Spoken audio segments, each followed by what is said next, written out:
देश में corona virus ने एक बार फिर लोगों की नींद उड़ा दी है। कोरोना के नए वेरिएंट JN.1 के मामले तेजी से बढ़ रहे हैं। बढ़ते मामलों को देखते हुए स्वास्थ्य विभाग भी अलर्ट हो गया है।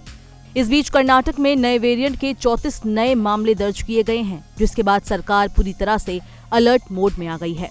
हालांकि स्वास्थ्य मंत्री दिनेश गुंडूराव ने लोगों को पैनिक न करने की बात की है। कर्नाटक के स्वास्थ्य मंत्री ने कहा है कि राज्य में JN.1 वेरिएंट के 34 मामले सामने आए हैं, लेकिन हमारी सरकार इसे लेकर पूरी तरह से अलर्ट है। उन्होंने कहा कि JN.1 वेरिएंट खतरनाक नहीं है और इससे डरने की जरूरत नहीं है।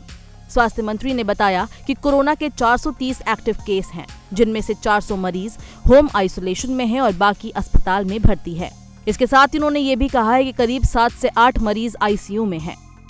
इन मामलों में अधिकांश मामले बेंगलुरु में मिले हैं। लोगों को कोरोना के नियमों का पालन करने की अपील की जा रही है। स्वास्थ्य मंत्री ने कहा कि बुजुर्गों को वैक्सीन का बूस्टर डोज दिया जाएगा। सरकार लगभग 30,000 वैक्सीन खरीद रही है।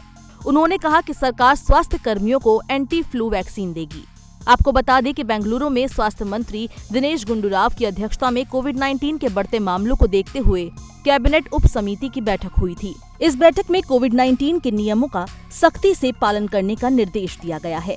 दिनेश गुंडूराव ने बताया कि कोविड से संक्रमित लोगों को अस्पताल में भर्ती होने की आवश्यकता नहीं होने पर 1 सप्ताह के लिए होम आइसोलेशन में रहना होगा। वे सभी जो होम आइसोलेशन से गुजर रहे हैं और सरकारी और गैर सरकारी क्षेत्रों में काम कर रहे हैं, उन्हें 1 सप्ताह के लिए अनिवार्य अवकाश दिया जाएगा। वहीं अस्पताल में भर्ती होने वालों को 1 सप्ताह के लिए अनिवार्य अवकाश मिलेगा। अस्पताल में भर्ती रहने की अवधि के लिए विशेष छुट्टी दी जाएगी और इस पर दिशा निर्देश जारी किए जाएंगे। मंत्री ने दोहराया कि लोगों को चिंता करने की कोई जरूरत नहीं है, लेकिन सतर्क रहने और सावधानी बरतने की जरूरत है। उन्होंने कहा, लोगों की आवाजाही पर कोई प्रतिबंध नहीं है। साथ ही सीमावर्ती क्षेत्रों में लोगों की अब तक कोई स्क्रीनिंग या परीक्षण नहीं किया गया है।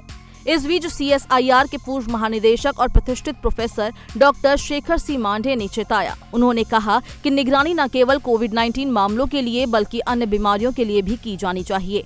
देश में कोरोना के मामलों की बात करें तो JN.1 वेरिएंट के मामले सोमवार यानी 25 दिसंबर को 69 मिले हैं।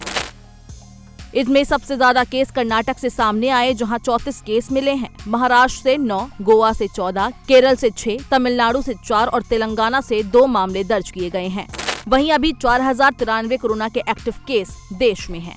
भले ही देश में कोरोना के मामले हर दिन बढ़ रहे हैं, लेकिन विश्व स्वास्थ्य संगठन की पूर्व मुख्य वैज्ञानिक डॉक्टर सौम्या स्वामीनाथन ने कहा है कि फिलहाल घबराने की जरूरत नहीं है, क्योंकि ये चिंता का विषय नहीं है।